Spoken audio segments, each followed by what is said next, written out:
Hi guys, మన అమ్మమ్మలు కానీ తాతయ్యలు కానీ ఇప్పటికి కూడా హెల్తీగా స్ట్రాంగ్గా ఉన్నారంటే కారణం వాళ్ళు అప్పట్లో తీసుకున్న ఫుడ్డే కారణం. అసలు ఇప్పుడున్న జనరేషన్లో వాళ్ళకైతే సజ్జలు జొన్నలు చాలా మందికి తెలియవండి. అసలు ఇప్పుడు నేను చూపిస్తున్న కంకెలు అయితే సజ్జ కంకెలు, సేమ్ ఇలాగే జొన్నలు కూడా ఉంటాయి. కాకపోతే సజ్జలు సైజులో చిన్నవిగా ఉంటాయి, జొన్నలు కొంచెం పెద్దవిగా ఉంటాయి సజ్జల కన్నా.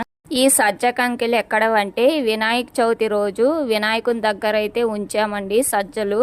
వినాయకుని నిమజ్జనం చేసిన తర్వాత ఈ సజ్జలను అయితే ఎండబెట్టి అలానే దాచిపెట్టాము. మనం మొక్కజొన్నలతో పాప్కార్న్ చేస్తాం కదండి, అలానే ఈ సజ్జలతో కూడా మనం పాప్కార్న్ లాగా చేసుకోవచ్చు. నాకైతే ధనమ్మ చేయిస్తుంది. ధనమ్మ నా ఫ్రెండ్ అండి. ఫ్రెండ్షిప్ చేయడానికి చిన్న పెద్ద అనే తేడా అయితే ఉండదండి. మనం ఎవరితో అయినా ఫ్రెండ్షిప్ చేయొచ్చు. ఈ సజ్జల్ని మనం పాప్కార్నే కాకుండా సంగటి కూడా చేసుకోవచ్చండి. ఎక్కువ సంగటే తింటారు సజ్జ సంగటి అయితే. ఈ సజ్జల వల్ల బెనిఫిట్స్ ఏంటంటే మనకి హెల్దీగా వెయిట్ లాస్ కావచ్చండి. షుగర్ ఉన్న వాళ్ళకైతే బెస్ట్ ఆప్షన్ ఇదైతే.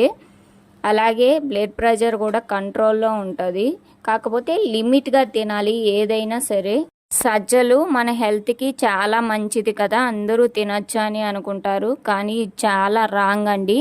కిడ్నీ ప్రాబ్లమ్స్ ఉన్న వాళ్ళు కానీ, కీళ్ళ నొప్పులు ఉన్న వాళ్ళు కానీ, థైరాయిడ్ ప్రాబ్లం ఉన్న వాళ్ళు కానీ డాక్టర్ సజెషన్ లేనిదే తీసుకోవద్దండి. అసలు డాక్టర్ సజెషన్ చేస్తే తినండి, లేకపోతే అస్సలు తీసుకోవద్దండి. ఎందుకంటే డైజెషన్ ప్రాబ్లమ్స్ అయితే వస్తాయండి. అందుకే డాక్టర్ని కన్సల్ట్ అయిన తర్వాతే తీసుకోండి అని చెప్తున్నాం.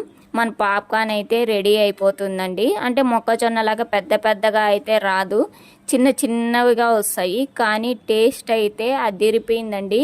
మన వీడియో మీకు నచ్చితే లైక్ షేర్ కామెంట్ చేసి మన ఛానల్ని అయితే అస్సలు సబ్స్క్రైబ్ చేయడం మర్చిపోకండి.